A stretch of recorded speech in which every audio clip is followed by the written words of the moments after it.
सच बताएगा और आपका भविष्य बताएगा।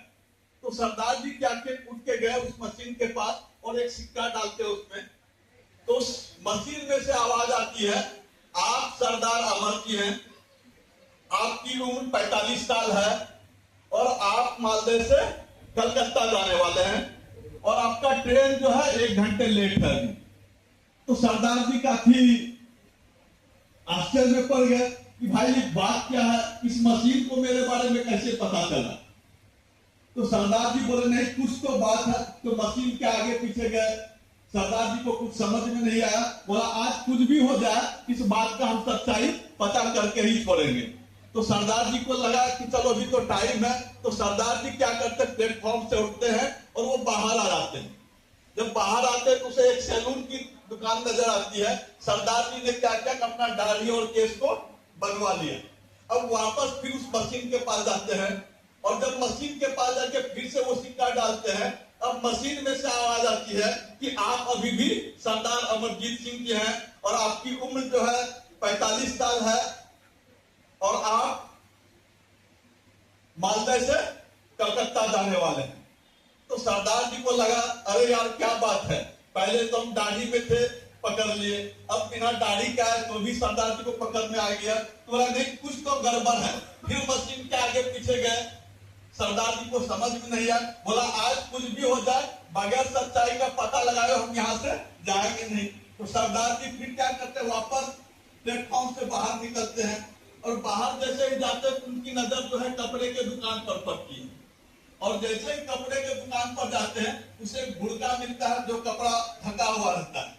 तो सरदार जी ने क्या किया, जब मेरा चेहरा दिखेगा ही नहीं वो हमारे बारे में बताएगा कैसे। तो सरदार जी फिर क्या करते, उस कपड़े को खरीदते हैं और उस कपड़े को पहन लेते हैं, वापस उस मशीन के पास आते हैं। अब जब मशीन में से फिर सिक्का डालते हैं तो मशीन में से आवाज आती है, आप सरदार अमरजीत सिंह हैं, आपकी उम्र 45 साल है और संजोग की बात है कि आपकी ट्रेन जो है मालदह से कलकत्ता के लिए जा चुकी है। तो कहीं ऐसा नहीं हो कि आप लोग भी सच्चाई पता लगाने के चक्कर में कहीं आप लोगों का भी ट्रेन नहीं छूट जाए, है ना। तो सच्चाई का पता मत लगाइए ज्यादा। ये इंडस्ट्री है सर, लोगों को करोड़पति बना रही है। अगर हम अपनी बात करें, हम आज से 5.5 साल पहले बिजनेस की शुरुआत किए थे। उस समय जो वक्त था कोरोना काल का वक्त था और उस समय अगर सच्चाई मेरे जो भी बिजनेस थे वर्तमान में वो सारा बिजनेस हमारा जीरो के सामान हो गया था। मतलब जो भी वर्तमान बिजनेस था हमारे पास कुछ भी नहीं बचा था। यहाँ तक अगर बात करूं कि पैसे के वजह से हमारे जो परिवार थे, हमारे जितने भी अपने थे वो सारे छोड़ के चले गए और उस समय हमने एक डिसीजन लिया कि हमें ऐसा कुछ करना है कि वापस मैं सारा कुछ वापस लेके आ पाऊं।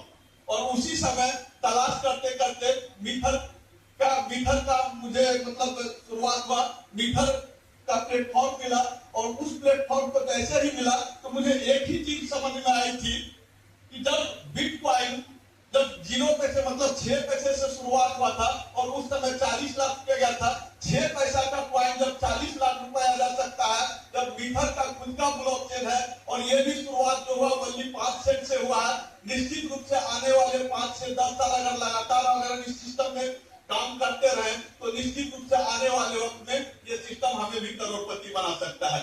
उसी विश्वास के साथ हमने सब शुरुआत किया। कहते शुरुआत अकेले किए थे, शुरुआत अकेले किए थे, लोग मिलते गए और कारवां बनता गया। अगर आज की वर्तमान की बात करूं तो लगभग 70,000 लोगों का कारवां बन चुका है सर।